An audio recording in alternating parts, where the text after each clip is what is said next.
नमस्कार विद्यार्थी मित्रांनो, या व्हिडिओमध्ये आपण उदाहरण क्रमांक 14 शिकूया। उदाहरण क्रमांक 14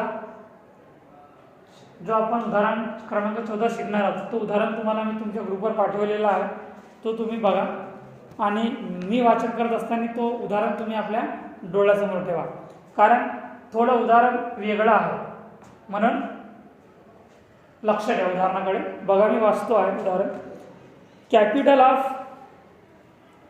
Capital of Ashok Construction Company where ₹1 lakh and each share of ₹10। आपल्याला अशोक कंस्ट्रक्शनची कंपनी दिलेली आहे आणि आपल्याला जो टोटल शेअरची व्हॅल्यू आहे ते 1 लाख दिलेली आहे, 10 रुपये पर शेअर प्रमाणे। Full stop. Company were engaged in one contract of ₹4 lakh, work of contract 1 January 2009 and on 31 December 2009। जो आपला असेसमेंट इयर आहे 1/1/2009 ते 31 मार्च 2009। ट्रायल बॅलन्स, आपल्याला ट्रायल बॅलन्स दिलेला आहे। पर्टिक्युलरचा एक कॉलम आहे, डेबिट बाजूचा एक कॉलम आहे आणि क्रेडिट बाजूचा एक कॉलम आहे। तर बघा, पहिलं पॉईंट्स दिलेला आहे पर्टिक्युलर्समध्ये। Paid up capital in bracket 80% of authorised capital, त्याची क्रेडिटच्या कॉलममध्ये अमाऊंट दिलेली आहे 80,000 रुपये। सेकंड पॉईंट, क्रेडिटर्स 6,000 रुपये क्रेडिटच्या कॉलममध्ये दिलेला आहे। नंतर प्रॉफिट अँड लॉस अकाउंट 2,000 रुपये आपल्याला सेपरेट स्पेशल दिलेला आहे। प्रॉफिट अँड लॉस ॲक्च्युली आपल्याला हे दिलेलं नाही आहे की तो मटेरियलवरचा आहे की प्लांटवरचा आहे, आपल्याला प्रॉफिट दिलेला आहे 2,000 रुपये। Fourth point, land and building डेबिटच्या कॉलममध्ये दिलेला आहे 34,000। कॅश ॲट बँक डेबिटच्या कॉलममध्ये दिलेला आहे 9,000 रुपये। कॉन्ट्रॅक्ट अकाउंटची माहिती आपल्याला खालीलप्रमाणे दिलेली आहे, पण त्याच कॉलममध्ये दिलेली आहे। Material 75,000 rupees, machinery in bracket plant 20,000 rupees, wedges 1,05,000 rupees, sundry expenses 5,000 rupees and last point is cash received in bracket 80% of certified work। आपल्याला कॅश रिसिव्ड दिलेली आहे 1,60,000 रुपये, त्याच्यावर कॅल्क्युलेशन करायचे आपल्याला 80% कॅल्क्युलेशन केलेली रक्कम आपली वर्क सर्टिफाईड राहणार आहे। नंतर बघा ॲडिशनल इन्फॉर्मेशन। पहिलं point, of the plant and material charge to the contract, plant costing ₹3,000 and material costing ₹2,400 were destroyed by an accident. Accident म्हटलेला आहे, जर ॲक्सिडेंट म्हटलेला असेल तर साहजिक गोष्ट आहे तो आपला लॉस झालेला आहे। म्हणजेच बघा, हावाला पॉईंट्स आपल्याला येणारच आहे, याच्या आधी पण आपण असे पॉईंट्स शिकलेले आहोत। प्लांटचं लॉस आहे 3,000 रुपये आणि मटेरियलचा लॉस आहे 2,400 रुपये। Next point, on 31 December 2009 plant costing ₹4,000 return to godown, return झालेला आहे 4,000 रुपये गोडाऊनला plant and machinery. Next point, balance of material for ₹3,000 rupees. नंतर fourth point, uncertified work 2,000 rupees and last point is depreciation on machinery at 10% prepare contract account and balance sheet. आपल्याला prepare करायचं आहे की contract account आणि balance sheet, पण जर आपल्याला जर बॅलन्स शीट तयार करायची असेल तर आपल्याला वर्क इन प्रोग्रेस अकाउंट तयार करावं लागेल, कारण जो वर्क इन प्रोग्रेसवरचा जो आपला बॅलन्स राहणार आहे तर तो कुठे ट्रान्सफर होईल, बॅलन्स शीटला। म्हणून जर उदाहरणार्थ कॉन्ट्रॅक्ट अकाउंट प्रिपेअर करायचं आहे आणि बॅलन्स शीट प्रिपेअर करायची आहे तर साहजिक गोष्ट आहे आपल्याला मधातला अकाउंट तयार करावं लागेल, ठीक आहे।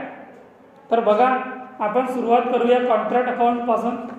तर पहिलं पॉईंट्स आहे कॅल्क्युलेशन करायचं contract account.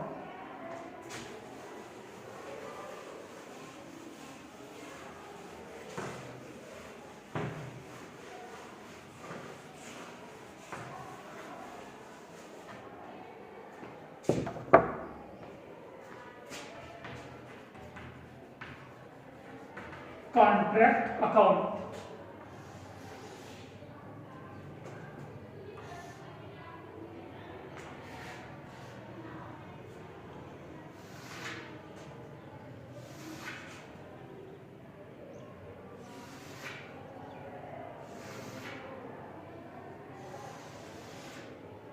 particulars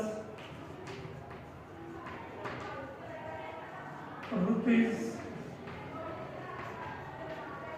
particulars rupees. बघा पहिला पॉईंट आपल्याला काय दिलेला आहे कॉन्ट्रॅक्ट अकाउंटमध्ये. कॉन्ट्रॅक्ट अकाउंटची जी माहिती आपल्याला स्पेशल दिलेली आहे तर ती स्पेशलच दिलेली आहे. बघा मटेरियल 75,000. तर पहिला पॉईंट काय राहणार आहे to material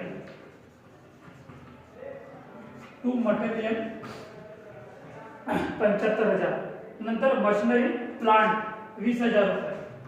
to machinery plant 20,000 रुपये. नंतर wedges 1,05,000. To wedges 1,05,000.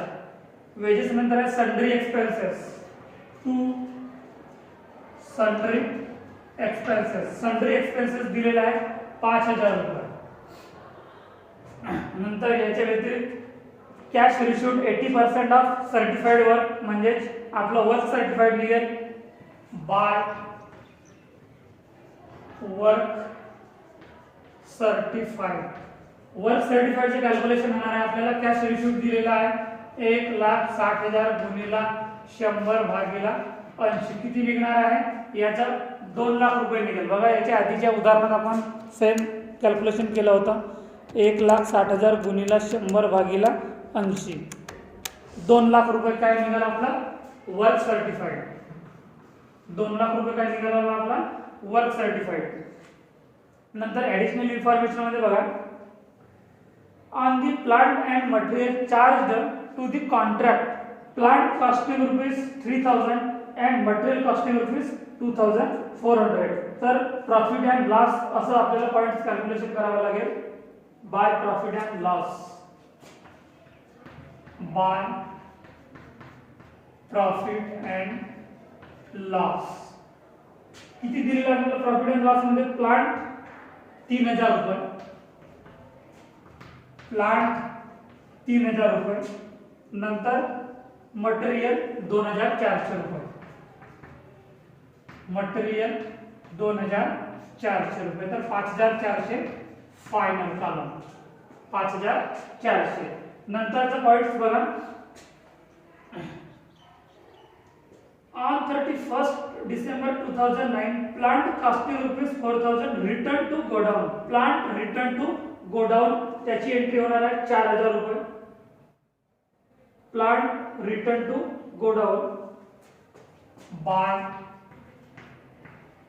Plant return to godown. Plant return to godown किती अमाऊंट आहे 4,000 रुपये. आणि त्याच्या संदर्भात बघा पॉइंट्स काय दिलेले आपल्याला प्लांट रिटर्न टू गोडाउन संदर्भात. Depreciation on machinery 10% depreciation minus 10% depreciation. 4,000चा 10% डिप्रिशिएशन किती होणार आहे 400 रुपये. तर 4,000 मधून 400 मायनस करा 3,600 फायनल रुपीज. नंतर बॅलन्स ऑफ मटेरियल 3,000 रुपये. बॅलन्स ऑफ मटेरियल लिया 3,000 रुपये बाय बॅलन्स ऑफ मटेरियल 3,000 रुपये. नंतर काय दिलेलं आहे बॅलन्स ऑफ मटेरियल 3,000 रुपये. नंतर अनसर्टिफाईड वर्क 2,000 रुपये बाय वर्क अनसर्टिफाईड 2,000 रुपये. बाय वर्क अनसर्टिफाईड 2,000 रुपये. आपण मुद्दे जर कॅल्क्युलेशन केला तर आपले मुद्दे सुटणार नाहीत. म्हणून उदाहरण आपल्याला सॉल्युशन करत असताना प्रत्येक मुद्दा म्हणजे जसं आपल्याला उदाहरणात दिलेलं आहे मुद्दे वाईज स्टेप वाईज तशा प्रकारे जर आपण कॅल्क्युलेशन केलं तर आपला कोणताच पॉईंट सुटणार नाही.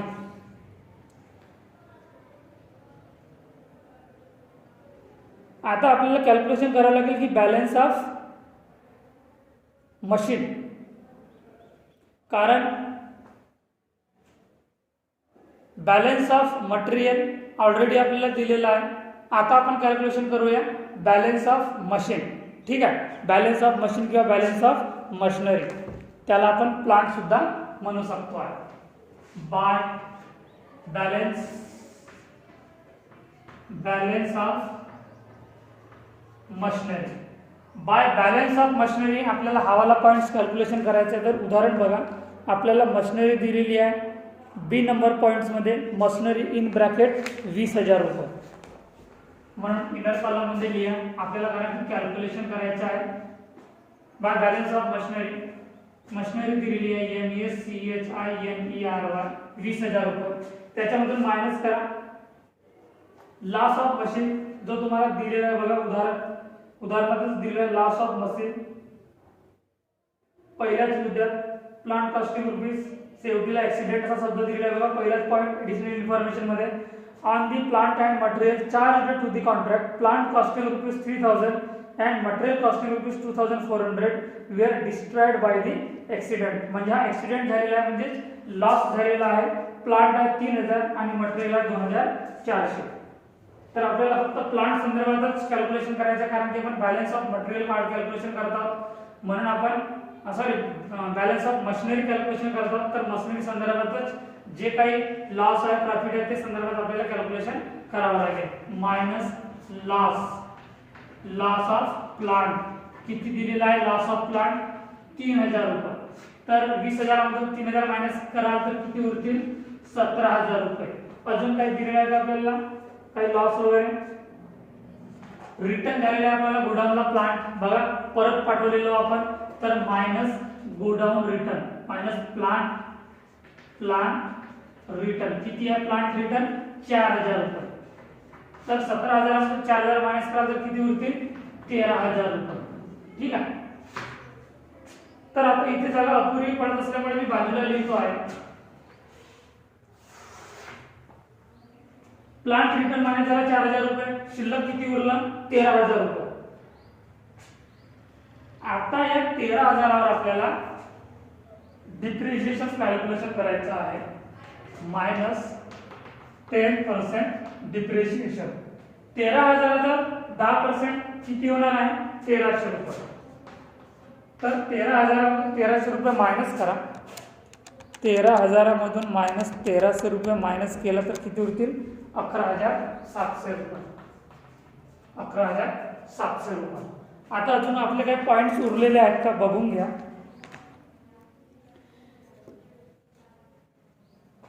पॉइंट्स आपले सर्व कॅल्क्युलेशन झालेले आहेत.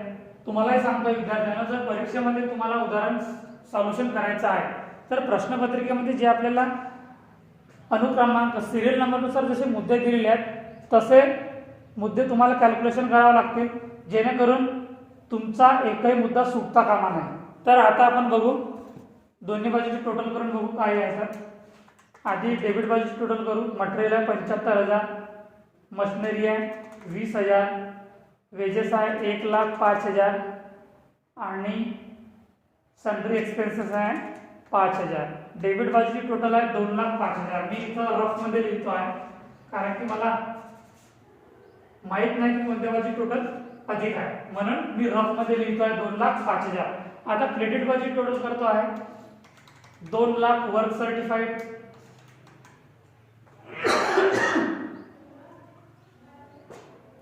5,400 प्रॉफिट अँड लॉस, 3,600, 3,000, 2,000 आणि 11,700. क्रेडिट बाजूची टोटल आहे 2,25,700 रुपये. तर जास्त रक्कम दिलेली आहे क्रेडिट बाजूची 2,25,700 रुपये. तर इकडली टोटल लिहितो आहे 2,25,700 रुपये. पण आता डेबिट बाजूची टोटल तर 2,05,000 आहे आणि क्रेडिट बाजूची टोटल आहे 2,25,700. तर आपल्याला प्रॉफिट काढावं लागेल म्हणजे बॅलन्स काढावं लागेल. तर इथे येणार आहे to profit and loss bracket मध्ये लिहायचं बॅलन्स. तर 2,25,700 मधून 2,05,000 मायनस करा 2,05,000 किती उरतील 20,700 रुपये. 20,700 हा काय झाला प्रॉफिट अँड लॉस म्हणजे बॅलन्सिंग फिगर बॅलन्स. आता तो बॅलन्स सी डी झालेला आहे, तर तोच बॅलन्स आपल्याला इकडे येणार आहे बाय बॅलन्स बीड. किती निघालेला आहे 20,700 रुपये. आता आपल्याला पुन्हा कॅल्क्युलेशन करायला लागेल to profit and loss. To profit and loss formula जर तुम्हाला माहित आहे पुन्हा लिहितो आम्ही की balance into 2/3 into cash received upon work certified. तर बॅलन्स किती आहे 20,700 रुपये गुणिला 2/3 गुणिला कॅश रिसीव्ड किती आहे 1,60,000 आणि वर्क सर्टिफाइड किती दिलेला आहे 2 लाख. तर याचं कॅल्क्युलेशन करा. 20,700 गुणिला 2/3 गुणिला 1,60,000 भागिला 2 लाख किती निघालेला आहे 11,040 रुपये. 11,040 रुपये काय निघालेला आहे आपला प्रॉफिट अँड लॉस. तर बॅलन्स आपल्याकडे किती आहे ऑलरेडी 20,700 रुपये, म्हणजे 20,700 जास्त रक्कम आहे. 20,700 आपली फायनल टोटल राहणार आहे आणि इकडे टोटल किती राहणार आहे फायनल 20,700 रुपये. आता बॅलन्स किती निघेल 20,700 रुपयामधून 11,040 मायनस करा. 20,700 मायनस केला तर किती होतील 9,660 रुपये. 9,660 रुपये हे काय राहणार आहे आपल्याला work in progress. To work in progress कंसात लिहायचं balance transfer to work in progress account. ती जी रक्कम निघालेली आहे आपली 9,660 रुपये ती वर्क इन प्रोग्रेसला ट्रान्सफर होईल. तर समजलं विद्यार्थ्यांना कॉन्ट्रॅक्ट अकाउंट आपला इथे कॅल्क्युलेशन झालेला आहे.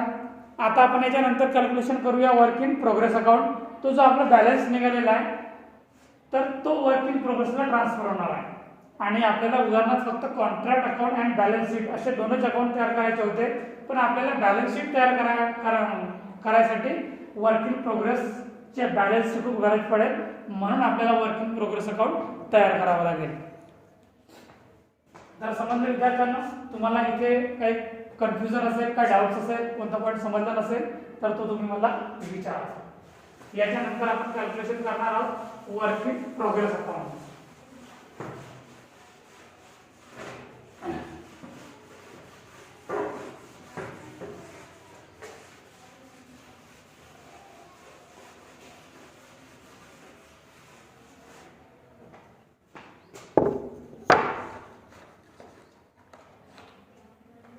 Work in progress account.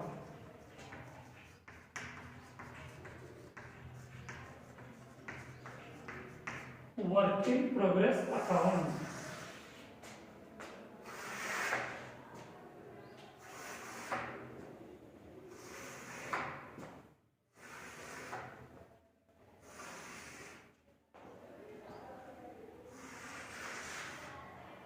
पहिलं पॉइंट राहणार आहे टू वर्क सर्टिफाइड 2 लाख रुपये. टू वर्क अनसर्टिफाइड 2,000 रुपये. To balance of material. Balance of material किती दिलेलं आहे उदाहरणार्थ बघा. बॅलन्स ऑफ मटेरियल 11,700 रुपये जो आपण कॅल्क्युलेशन करून काढलेलं होतं. ठीक आहे.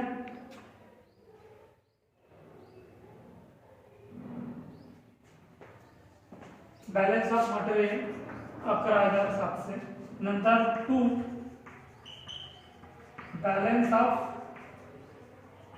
मशीन जो तुम्हाला पहिल्याच पॉईंटमध्ये दिलेला आहे. सॉरी पहिल्या पॉईंटमध्ये दिलेला नाही आहे. पॉईंट नंबर 3 मध्ये दिलेला बॅलन्स ऑफ मटेरियल 3,000 रुपये. सॉरी एक मिनटं पुस्तकात प्रिंट मिस्टेक आहे. जो आपल्याला पुस्तकात दिलेला तिसरा पॉईंट बॅलन्स ऑफ मटेरियल 3,000 रुपये. तर बॅलन्स ऑफ मटेरियल किती राहणार आहे 3,000 रुपये. आणि बॅलन्स ऑफ मशीन जो आपण कॉन्ट्रॅक्ट अकाउंटला तयार केलेले आहोत तर तो किती होता 11,700 रुपये. Work in progress account by work in progress transfer from contract account. किती निघालेलं होतं आपलं कॉन्ट्रॅक्ट अकाउंटला बॅलन्स वर्क इन प्रोग्रेसचं बघा. वर्क इन प्रोग्रेसचं आपलं किती निघालेलं होतं बॅलन्स 9,660 रुपये. 9,660 रुपये. आता या दोघांची बेरीज करा किती आहे. 2,00,000, 2,000, 3,000 आणि 11,700. 2,16,700. 2,16,700. 2,16,700 by balance transfer to balance sheet. 2,16,700 मधून 9,660 मायनस करा. किती उरतील 2,07,040. 2,07,040 हा जो बॅलन्स निघालेला आहे तो आपला बॅलन्स शीटला ट्रान्सफर आहे 2,07,040 रुपये. तर आता आपण तयार करूया balance sheet. Balance sheet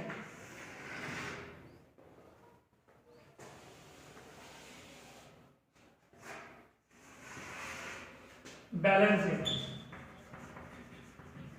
balance sheet for the year ended असं लिहावं लागेल तुम्हाला. कोणत्या वर्षीची आपल्याला बॅलन्स शीट दिलेली आहे. For the year ended 31 December 2009.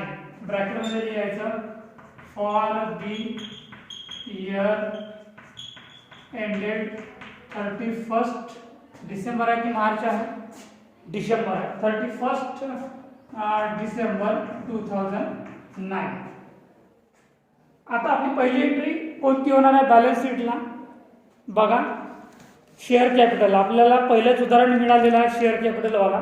तर उदाहरणात तुम्हाला दिलेलं आहे बघा. Paid up capital 80% of authorised capital 80,000 म्हणजेच paid up share capital. Paid up share capital किती आहे 80,000 रुपये पेड अप शेअर कॅपिटल आहे. शेअर कॅपिटल नंतर कोणतं पॉईंट दिलं क्रेडिटर्स. क्रेडिटर्स किती दिलेलं आहे 6,000 रुपये. 6,000 रुपये. नंतर प्रॉफिट अँड लॉस बघा आपल्या कॉन्ट्रॅक्ट अकाउंटला किती निघालेलं होतं प्रॉफिट अँड लॉस. कॉन्ट्रॅक्ट अकाउंटला किती निघालेलं होतं आपलं प्रॉफिट अँड लॉस 11,040 रुपये. तर 11,040 रुपये इनर कॉलममध्ये लिहायचे आहेत. आपल्याला फायनल कॉलममध्ये नंतर लिहावं लागेल कारण की याच्यावर आपलं कॅल्क्युलेशन आहे.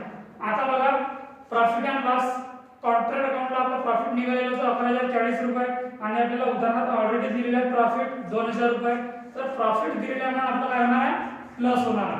प्रॉफिट किती दिलेलं होतं 2,000 रुपये आपल्याला प्रॉफिट दिलेलं होतं. 11,040 प्लस 2,000 13,040 रुपये. 13,040 मधून आपल्याला मायनस करावं लागेल. काय करावं लागेल जो आपला प्लांटचा लॉस असेल किंवा मशिनरीचा लॉस असेल तो आपल्याला मायनस करावा लागेल. तर बघा काय दिलेलं आहे का आपल्याला संदर्भात. या संदर्भात पहिलं पॉईंट बघा ॲडिशनल इन्फॉर्मेशन मध्ये of the plant and material charge to the contract plant costing ₹3,000 and material costing ₹2,400 were destroyed by accident. Accident म्हणजेच आपलं तो काय झालेला आहे लॉस झालेला आहे प्लांट अँड मटेरियल. तर मायनस करावं लागेल मायनस लॉस. ब्रॅकेटमध्ये लिहा प्लांट किती रुपयाचा आहे 3,000 रुपयाचा आणि मटेरियल किती दिलेलं आहे मटेरियल आहे 2,400 रुपयाचा. तर 13,400 मधून 5,400 मायनस करा. 13,040 मायनस 5,400 किती उरतील 7,640 रुपये. तर बॅलन्स किती राहील 7,640 रुपये. काय निघालेला आपला लॉस निघालेला 7,640. नंतर जो वर्क इन प्रोग्रेसला आपला बॅलन्स निघालेला होता 2,07,040. आपण ऑलरेडी लिहिलेलं होतं की balance transfer to balance sheet. तर तो लिहा balance work in progress. Work in प्रोग्रेसचा आपला बॅलन्स किती आहे? 2,07,040. 2,07,040. 2,07,040 मधून आपल्याला मायनस करावं लागेल कॅश रिसिव्ड. कॅश रिसिव्ड उदाहरणार्थ बघा, कॅश रिसिव्ड आपल्याला 1,60,000 रुपये ऑलरेडी दिलेला आहे. तर 2,07,040 मधून 1,60,000 मायनस करा, किती उरतील? 2,07,040. 2,07,040 मायनस 1,60,000 किती आहे? 47,040 रुपये. आपलं किती उरलेलं आहे? 47,040 रुपये. 47,040 रुपये. याच्यानंतर बघा, आपल्याला ऑलरेडी उदाहरणात बॅलन्स शीट दिलेली आहे. बॅलन्स शीट वरचं बघा काय काय येणार आहे आपल्याला. Land and building 34,000. Land and building, land and building किती दिलेलं आहे? लँड अँड बिल्डिंग 34,000 रुपये. 34,000 लँड अँड बिल्डिंग. नंतर cash at bank, cash at bank, cash at bank दिलेला आहे 9,000 रुपये. 9,000 रुपये. नंतर आपलं बघा, रिटर्न झालेलं होतं गोडाऊनचा, जो आपल्याला गोडाऊनला रिटर्न झालेली रक्कम 4,000 रुपये होती आणि डिप्रिशिएशन आपण काढलेलं होतं 10%. 4,000वर 10% 400 रुपये. आणि आपण त्या 4,000मधून 400 मायनस केलेलं होतं कॉन्ट्रॅक्ट अकाउंटला. 3,600 आपलं काय उरलेलं होतं? Return to godown. Return to godown म्हणजे प्लांट रिटर्न टू गोडाऊन. इथं कॅल्क्युलेशन करतो आहे. प्लांटची व्हॅल्यू होती 4,000 रुपये मायनस डिप्रिशिएशन दिलेलं होतं आपल्याला 10% 4,000वर. तर किती उरते? 3,600 रुपये. 3,600. आता बॅलन्स शीटची टोटल करायची. टोटल मॅच असेल तरी करायची, टोटल मॅच नसेल तरी करायची, पण काही गरज नाही की ती मॅच व्हायला पाहिजे, कारण की फायनान्शियल अकाउंटला आपल्याला ती मॅच होणं खूप गरजेचं असते. कॉन्ट्रॅक्ट अकाउंटला मॅच नाही झाली तरी चालेल. बॅलन्स शीटची टोटल करा. लायबिलिटीज बाजूची टोटल आहे 80,000 रुपये. Land and building sorry share capital 80,000 रुपये. नंतर क्रेडिटर्स आहे 6,000 रुपये आणि लॉस दिलेला आहे आपल्याला 7,640. 7,640 किती आहे? 93,640 रुपये. 93,640 रुपये. असे बाजूने टोटल करा. 47,040 रुपये प्लस 34,000 रुपये प्लस 9,000 रुपये आणि 3,600 रुपये. 93,640 रुपये. 93,640 रुपये. दोघांची टोटल मॅच झालेली आहे. आता मॅच झालेली आहे म्हणूनच उदाहरण बरोबर आहे असं नाही आहे. आपण याच्या आधी उदाहरण शिकलेल्या ती मॅच नसेल होत तरी चालेल, पण आपल्याला ज्या महत्त्वपूर्ण इम्पॉर्टन्स ज्या एंट्री असतील त्या एंट्री करणे खूप आवश्यक आहे. आता या इथं मॅच का बरं झालेली आहे? कारण की आपल्याला लँड अँड बिल्डिंग दिलेलं आहे, कॅश ॲट बँक दिलेला आहे, नंतर प्लांट रिटर्न टू प्लांट हा सुद्धा दिलेला आहे. याच्या आधी आपण जी उदाहरण घेतलेले आहेत त्याच्यात आपल्याला cash at building, cash at bank, land at building हे दिलेलं नव्हतं म्हणून आपली बॅलन्स शीट मॅच होत नव्हती. आता या उदाहरणात आपल्याला सर्व माहिती दिलेली आहे जी बॅलन्स शीटला अत्यावश्यक आहे, म्हणून आपली इथे बॅलन्स शीट मॅच झालेली आहे. तर आपलं उदाहरण क्रमांक 14 इथं संपलेलं आहे. जर तुम्हाला कोणतं पॉईंट डाऊट असेल, कोणतं पॉईंट समजलं असेल, कोणतं पॉईंट जर कठीण वाटत असेल तर तो तुम्ही मला विचारा. धन्यवाद.